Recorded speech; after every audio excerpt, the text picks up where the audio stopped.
भाजपा ने target killing के आरोप लगाए हैं। नेताओं की हत्या पर एक्शन में सरकार है। बस्तर में हफ्ते भर के अंदर 3 बीजेपी नेताओं की हत्या हुई है। बीजेपी ने आईजी कार्यालय का घेराव किया है। जांच को लेकर डीजीपी ने एनआईए को पत्र भी लिखा है। भाजपा ने संसद में भी मुद्दा उठाया था। कांग्रेस ने भाजपा पर दोहरे चरित्र का आरोप लगाया और कहा कि हम भी चाहते हैं कि दोषियों पर कार्रवाई हो। झीरम घाटी मामले में सीबीआई जांच की मांग रखी थी, लेकिन केंद्र सरकार ने जांच से मना कर दिया था। भाजपा मुद्दा विहीन पार्टी है। भाजपा इसे मुद्दा बनाने का प्रयास कर रही है। सीएम पहले ही केंद्र सरकार से जांच कराने की मांग कह चुके हैं और हम जांच कराने के लिए तैयार हैं। आपको बता दें, सीएम पहले ही केंद्र सरकार से जांच कराने की बात कह चुके हैं। उन्होंने कहा कि हम जांच कराने के लिए तैयार हैं। पीसीसी चीफ मोहन मरकाम का बयान भी सामने आया इस मामले पर। उन्होंने कहा कि भाजपा के बस्तर में होने वाले प्रदर्शन पर उन्होंने कहा कि डीजीपी ने पत्र लिखकर एनआईए से जांच का अनुरोध किया है। हम भी चाहते हैं दोषियों पर कार्रवाई हो। हमने भी मांग की थी कि झीरम घाटी घटना की सीबीआई जांच हो। सदन में सर्वसम्मति से जांच कराए जाने का प्रस्ताव पारित हुआ था, लेकिन केंद्र सरकार ने जांच से मना कर दिया। इसमें भाजपा का दोहरा चरित्र दिखता है। डीजीपी ने एनआईए को पत्र लिखकर जांच करने का निवेदन किया है।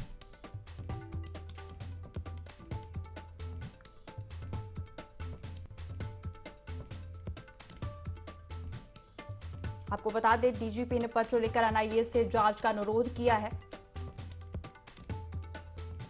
पीसीसी चीफ मोहन मरकाम का बयान इस मामले में सामने आया। भाजपा के बस्तर में होने वाले प्रदर्शन पर उन्होंने कहा कि डीजीपी ने पत्र लिखकर एनआईए से जांच का अनुरोध किया। हम भी चाहते हैं कि दोषियों पर कार्रवाई हो। हमने भी मांग की थी कि झीरम घाटी घटना की सीबीआई जांच हो। सदन में सर्वसम्मति से जांच कराए जाने का प्रस्ताव पारित हुआ था, लेकिन केंद्र सरकार ने जांच से मना कर दिया।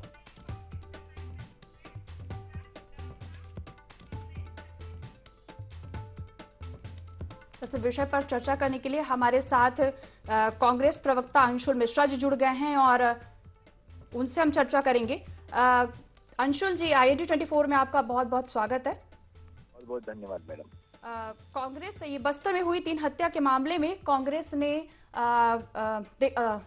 भाजपा ने टारगेट किलिंग के आप पर आरोप लगाए हैं। उन्होंने कहा है कि ये टारगेट किलिंग है। ये भाजपा ने आरोप लगाए हैं और आदरणीय प्रदेश अध्यक्ष जी बीजेपी के जो अरुण साहू जी हैं, वह माननीय सांसद भी हैं। सदन में वो अपनी बात भी रखते हैं। उन्होंने इस बात भी रखा है कि कांग्रेस के कारण हत्याएं हो रही हैं, कांग्रेस जानबूझकर हत्याएं करवा रही है।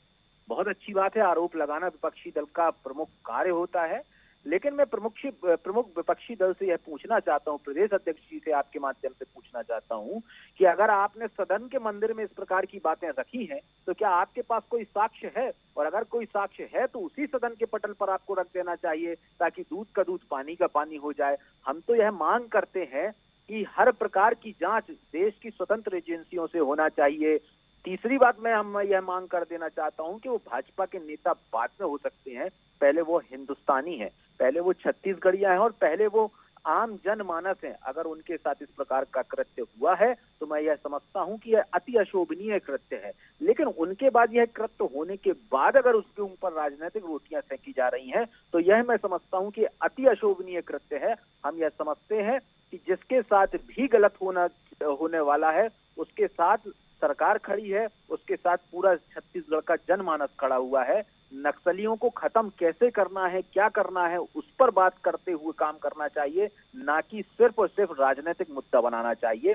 छत्तीसगढ़ में बीजेपी की हालत मोहतरमा मुद्दा विहीन हो चुकी है। छत्तीसगढ़ में बीजेपी, उनके पास पिछले 4 वर्षों में किसी भी प्रकार का मुद्दा नहीं बचा है। उन्होंने धरना प्रदर्शन किया, उन्होंने विरोध प्रदर्शन किया। मैं तो यह कहता हूं कि पूरे छत्तीसगढ़ के एक भी बीजेपी शीर्ष नेतृत्व से लेकर धरातल के कार्यकर्ता का अगर मुझे बता दीजिए कि उन्होंने पत्र लिखा हो। बीजेपी ने राज्य सरकार के खिलाफ यह मोर्चा भी खोला है और 17 फरवरी को 400 सड़कों पर जाम करने की और बात कही है और कांग्रेस को घेरने की बात कही है। ये संवैधानिक उनका अधिकार है, विरोध करना उनका अधिकार है। लेकिन मैं उनको यह सलाह देना चाहता हूं आपके माध्यम से कि आप धरना दीजिए, आप प्रदर्शन कीजिए, आप आंदोलन करिए। आंदोलनों से ही तो हमारा देश बना है, आंदोलनों से तो हमें स्वतंत्रता मिली है। तो आंदोलन आप बिल्कुल करिए, संविधान आपको अधिकार देता है। लेकिन आप साक्ष्य भी तो रखिए, आप ओरिजिनल बात तो बताइए कि भैया आपका आखिर क्यों आंदोलन कर रहे हैं। आप साक्ष्य बताइए कि कौन सा ऐसा बीजेपी का नेता, कौन सा ऐसा कांग्रेस का नेता इन सब कृत्यों में सम्मिलित है। खाली आरोप लगाने से, जनता जनार्दन को भ्रामक स्थिति में पैदा करने से राजनीति नहीं चलती, क्योंकि राजनीति वही होती है जो पाक नीति होती है। जो पाक नीति से काम करेगा, सेवार्थ नीति से काम करेगा, वही छत्तीसगढ़ पर राज करेगा। मोहतरम अंशुल जी, आप हमारे साथ बने रहिए। हमारे साथ उमेश घोरमोरे जी, बीजेपी प्रवक्ता, जुड़ गए हैं। उमेश घोरमोरे जी, आपका एनडी 24 में स्वागत है। बस्तर में हुई 3 हत्या के मामले में कांग्रेस ने जांच कराने की बात कही है, फिर ये सवाल क्यों उठाए जा रहे हैं? देखिए, 3 नहीं, बीते 30 दिनों के अंदर में 4 हत्या, और हत्या नहीं, जिस प्रकार से टारगेट करके भारतीय जनता पार्टी के नेताओं की हत्या की गई है, और घर घुस करके, गांव में घुस करके, ग्रामीणों के बीच में, परिवार के बीच में जाकर टारगेट करके भारतीय नेताओं की जिस प्रकार से हत्या की गई है, और उसकी टाइमिंग से लेकर के तमाम तरह के घटनाक्रम के ऊपर सवाल निकल करके सामने आ रहा है। और मुझको बड़ा दुख होता है कि इस संवेदनशील विषय के ऊपर प्रदेश के मुख्यमंत्री जी समेत सरकार गंभीरता नहीं दिखाती है, और इसमें भी राजनीति। देखिए, भारतीय जनता पार्टी के तमाम नेताओं की जिस प्रकार हत्या होती है, वो भारतीय जनता पार्टी के कार्यकर्ता नेता होने से पहले इस छत्तीसगढ़ के माटी पुत्र थे, छत्तीसगढ़ के रहवासी थे, तो पहली जिम्मेदारी राज्य सरकार की बनती और त्वरित कार्रवाई करने का एक आश्वासन देते। लेकिन लगातार जिस तरह से सरकार का रवैया रहा है, आज डीजी ने पत्र जरूर लिखा है एनआईए जांच को लेकर, लेकिन क्या इस प्रदेश की सरकार और विशेष रूप से स्पष्टीकरण देंगे? क्योंकि पूर्व में हमने देखा है कि लगातार सरकार से एनआईए के ऊपर सवाल उठाते रहे हैं। सीबीआई का भी सीबीआई पर छत्तीसगढ़ में प्रतिबंध लगाने का काम छत्तीसगढ़ सरकार है। तो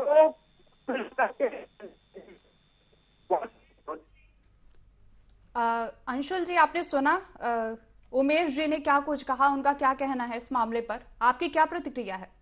कितना हास्यास्पद विषय है, मतलब कितना गंभीर विषय को कितने हास्यास्पद तरीके से बीजेपी के प्रवक्ता कह रहे हैं, जिम्मेदार न्यूज चैनल पर बैठकर झूठ बोल रहे हैं वो, कि सीबीआई को हमने बैन कर रहा है।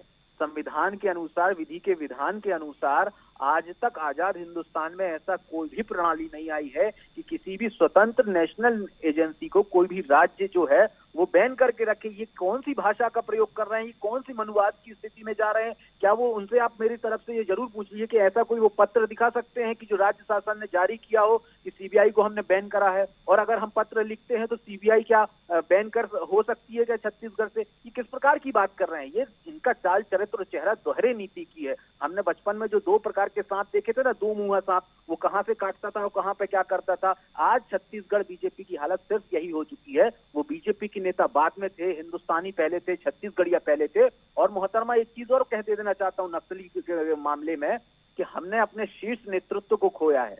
वो दर्द हमें पता है, क्योंकि हमने हिंदुस्तान को अपने खून से सींचा है, लेकिन जिन्होंने हिंदुस्तान के लिए अपना अंगूठा नहीं कटवाया है, वो इस प्रकार का बेतुका बयान देते हैं, वो इस प्रकार की बातें करती हैं कि स्वतंत्र न्यूज एजेंसियों के लिए हमने बैन कर दिया। किसने बैन कर दिया साहब? और आपके प्रदेश अध्यक्ष जी माननीय सांसद हैं, सदन में जाकर साक्ष्य रखते हैं, तो दूध का दूध पानी का पानी हो जाएगा। कांग्रेस तो एक स्वर में यह कह रही है कि जो आरोपी हैं, जो गलत कर रहे हैं, उनके साथ कानूनबद्ध तरीके से गलत होना चाहिए। इस बात को बीजेपी क्यों नहीं समझ पा रही है? या तो वो समझ नहीं पा रही है, या वो जानबूझ के समझना नहीं चाहती है। अंशुल जी, आप हमारे साथ बने रहिए, हम उमेश जी से प्रतिक्रिया लेना चाहेंगे। उमेश जी, आपने सुना अंशुल जी ने कहा, दोहरे चरित्र का आरोप लगाया है उन पर, और उन्होंने ये सवाल भी किया है कि एनआईए को बैन किया है। किस बात पर आपने ऐसा बोला? देखिए, अंशुल जी तर्कसंगत बात करें और भाषा की मर्यादा का भी यहाँ पर ध्यान रखें। जिस प्रकार सीबीआई का विषय है, मैं समझता हूँ कि अंशुल जी युवा नेता हैं, और छत्तीसगढ़ के परिप्रेक्ष्य में सीबीआई को लेकर के किस प्रकार की स्थितियां हैं, जाकर के अपने वरिष्ठ नेताओं से सरकार के निर्णय को जाकर के देख लें, पढ़ लें, अध्ययन कर लें। और जिस प्रकार से ये तमाम विषयों को लेकर के आरोप लगा रहे हैं, और झीरम का भी इन्होंने जिक्र किया, झीरम जैसा विषय है। चैलेंज करता हूँ कि किसी भी स्वतंत्र एजेंसी के लिए अगर हमारी सरकार ने बैन सुन लीजिए, चैलेंज कर रहे हैं आप, फिर बाद में फंसेंगे। अंशुल जी, चैलेंज आप कर रहे हैं, फिर बाद में फंसेंगे, इसलिए आप सुन लीजिए। और एनआईए देखिए बीच में इंटरप्ट करेंगे तो ये ठीक बात नहीं है। और इतना संवेदनशील विषय है, इतना गंभीर विषय क्यों पैदा कर रहे हैं, ये क्या हो रहा है? तो बड़े सौहार्दपूर्ण तरीके से देखिए ये बीच में इंटरप्ट करेंगे, ये बीच में टोकाटाकी करेंगे, विषयांतर करने का यहाँ पर प्रयास करेंगे। झीरम को लेकर के तमाम तरह के ये सवाल उठा रहे थे, तमाम तरह की बातें ये कर रहे थे। मैंने तो इनसे सीधे तौर पे पूछा ना, एनआईए के ऊपर इनको विश्वास है कि नहीं, इस बात को स्पष्ट कर दें। और ये बड़ा हवाला दे रहे थे कि छत्तीसगढ़ के पहले नागरिक हैं तमाम नेताओं की, जितनी हत्याएं हुई हैं, तमाम घटनाक्रम जो घटित हुए हैं, वो छत्तीसगढ़ के पहले नागरिक हैं। तो आपकी सरकार ने क्या स्टैंड लिया साहब? आप इस बात को लेकर के स्पष्टीकरण दीजिए। केवल राजनीति करना, और जिस प्रकार से टारगेट किलिंग हो रही है, और बीते 4 वर्षों के अंदर में जिस प्रकार से भारतीय जनता पार्टी के तमाम नेताओं की सुरक्षा में कटौती की गई, सुरक्षा कमी की गई, और ऐसे एक नहीं कई उदाहरण है। यहाँ तक कि हमने जो हमारे जो नेता हैं, जो संभावित तौर पर नक्सलियों के हिट लिस्ट में भी हो सकते हैं, उनकी भी सूची डीजी तक को हमने सौंपी, लेकिन लगातार उमेश जी, कमी करने का कांग्रेस काम। ने तो जांच की बात कही है इस मामले में। देखिए ये जांच की बात तो कर रहे हैं, लेकिन उसमें भी राजनीति यहाँ पर निकल करके आ रही है। जांच की बात करते हैं, डीजी एनआईए को पत्र लिखते हैं, राज्य सरकार ने अपने स्तर पर कौन सा कदम उठाया, इस बात की भी जानकारी इनको देनी चाहिए।